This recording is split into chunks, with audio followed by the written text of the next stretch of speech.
Hello, in this video I'm going to talk about this assignment where I use TimeGPT, Railbench, and Tabula. And these are all libraries that are very high level and use APIs and interact with like foundational models or large language models that were trained to specifically work with data sets that are either relational or have time series information, and it can help make accurate predictions, usually with very little training or fine-tuning required. So it's like a very consumer-based libraries or APIs that can be added into whatever kind of use case or data sets that you might have. So you can use Python and can run most of these in a Colab environment. So first I'll talk about Railbench. So here I am showing you a diagram of like the design of Railbench that was on their documentation when I was working on this assignment. And as you can see, it works by using multiple relational database or data sets in a database and then combines them based on their primary keys or foreign keys, and then converts those data sets into a graph data set. Based on the data and task, it'll find the kinds of combinations of data sets that are required to create that graph, and then using that graph data structure will create a model with that graph as input, and then these can be used to make predictions using PyTorch or some other library. And then since Railbench was initially designed to be a benchmark of metrics and data sets that you can use to evaluate your relational or graph model, you can also evaluate how well your model is doing using Railbench.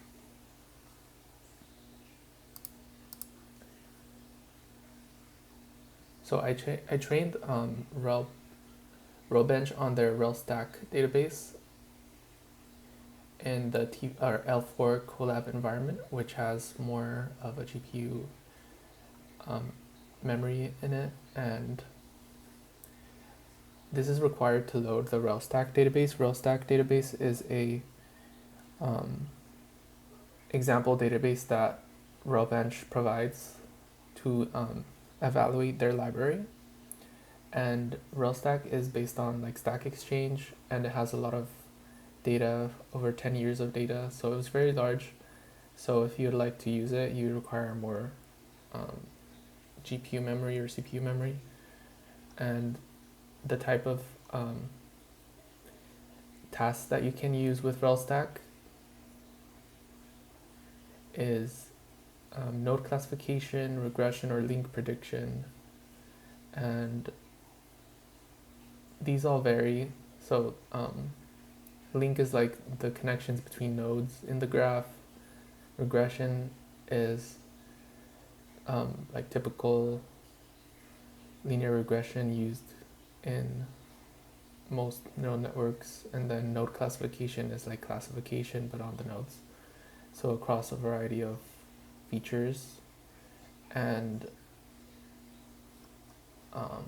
there's more descriptions in the documentation for these tasks that they constructed for this data set particularly. So if you have your own custom data set, you would have to create your own tasks, and I'll be using their user badge classification or node classification task, and this will predict for a user if they will receive a new badge in the next 3 months. So in Stack Exchange, you would receive badges for interaction with other users based on the types of questions and the goodness of your answers. So I guess it would be like you would get a badge if you give a good answer and you get a lot of likes on your comments. I'm not sure. There might be other kinds of badges. So you would define that in their get task function, and then you would get the dataset in their get dataset function.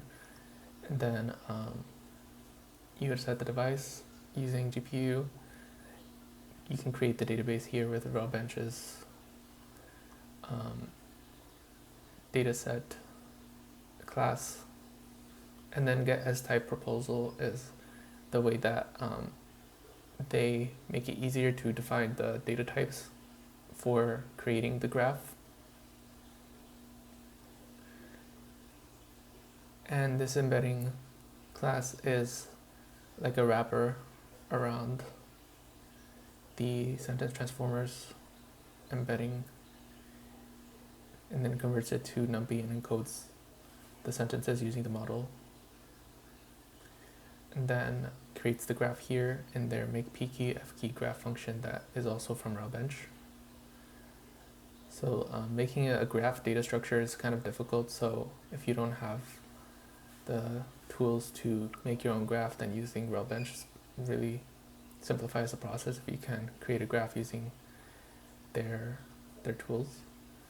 And then you can load a dictionary based on the data set that you loaded, train, validation, and testing.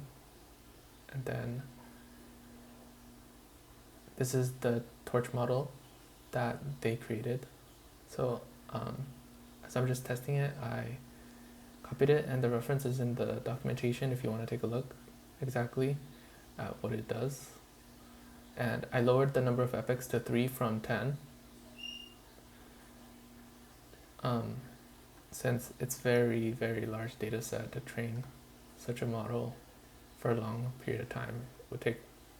So here I said if you use 10 epochs, it would take 12 minutes each, so it would be like 120 minutes, which is like 2 hours. But if you use 3 epochs, it'll take like 37 minutes. So since I wanted to have this finish training really quickly, I just lowered it to 3 epochs. But if you wanted to have a better accuracy and train it for longer, then you could train it for longer if you want. But I got pretty good accuracy even with 3 epochs.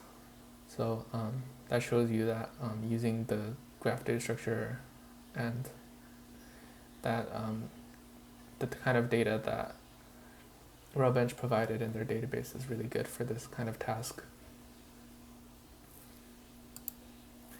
Next up, I will show you Tabula. So in this diagram taken from Tabula's research paper from the developers of Tabula, shows that they have a model that was initially created to create synthetic data using an LLM input. So for here you can see that they have different features such as age or gender, but these can be varied. And then you convert them into descriptions of the types of data that is in that feature. So you would say, okay, so age, we have all these kinds of ages in here, but specifically you can find a combination of someone who is age 32 and who is male.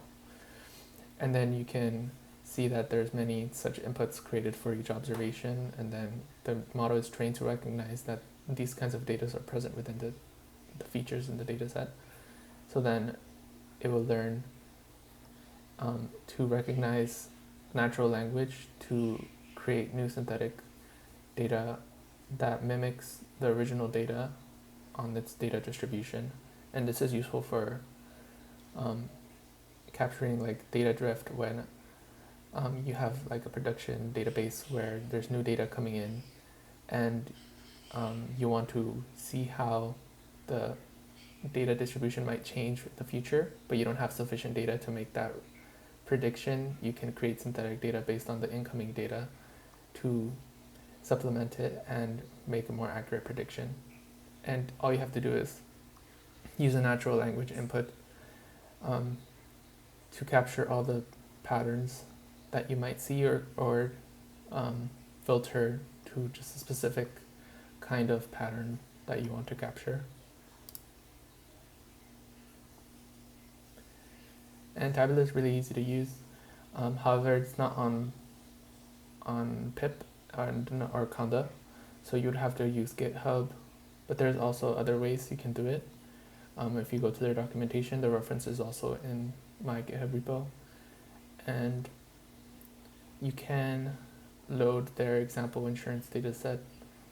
And this is like a real data set that they acquired somehow, and then you initialize the model, and it's based on GPT, so you can it's probably trained on a lot of data. It's based on a foundational model, so very little fine-tuning or training, retraining might be required. And then here you set the number of epochs, 400, and it was many more epochs than in the Railbench. However, since I'm not specifically retraining the entire data set, I'm just fitting it to the data. 400 epochs is not really that much since it goes by really fast. And then you can also view the training progress on WANDB. This is really interesting that I thought was kind of cool, that you can save the training progress, and you can see like system diagnostics too, like related to the GPU and CPU. For example, sometimes you might run out and it might crash the environment that you're using to train. But if you use this, you can see like exactly where it went wrong and how much more RAM you might need and how the training is going across training sessions. So that was very useful, and it integrates with it really well. And then once you're done training, you can use it to make mock data. And I used the model.sample function to create that data, and then I saved it here, and then you can see that it looks similarly to the original data. There's no significant amount of like missing variables, and it looks to be in the right format and distribution. And then finally, I inferred using the natural language capability, which is using Tabula sample instead of the regular sample method. And here's where you can start to make your own changes based on your own interpretation of the kind of mock data you'd like to create. And I asked for ages 20 to 30, and you can see that it is centered at 20 to 30.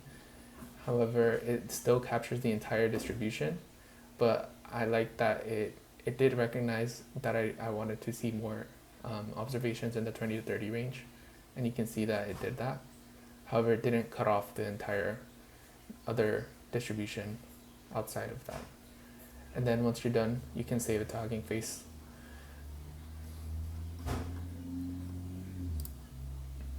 And finally, TimeGPT is used for time series forecasting, and it looks really well developed.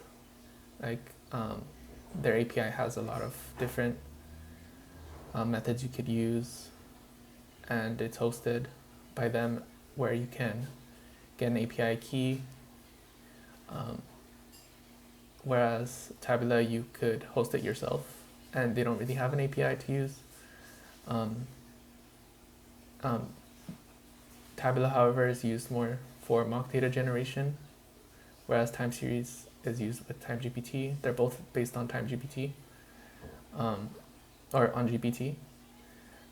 And I show how to use it for multivariate time series prediction, long horizon prediction based on energy and Bitcoin related datasets, and then I fine tune and apply anomaly detection on a separate dataset.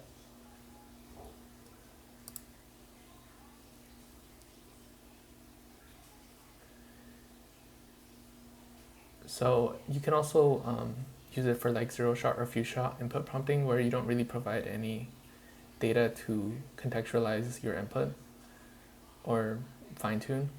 So it's really useful in that way, where you can just apply it without really worrying about much and still get pretty good prediction, since TimeGPT, I'm assuming, retrains their own model based on relevant data that they might have acquired based on different kinds of time series data.